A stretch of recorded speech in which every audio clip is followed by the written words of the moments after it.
বিয়ে করেছো? হ্যাঁ, তোমার জন্য কি আজীবন বসে থাকবো? ভালো করেছো। বিয়ে তো করারই ছিল।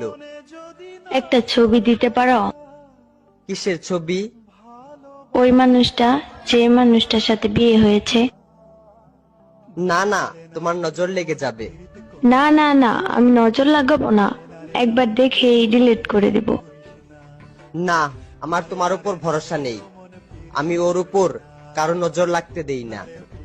তোমাকে আমার কসম, যদি আমাকে কোনোদিন ভালোবেসে থাকো তাহলে তার ছবি দাও। 1 minute later. এইটা তো আমার ছবি। তোমার পর আমার জীবনে আর ভালোবাসাই আসে নাই। তারপরও মুখে এত হাসি নিয়ে ঘুরো।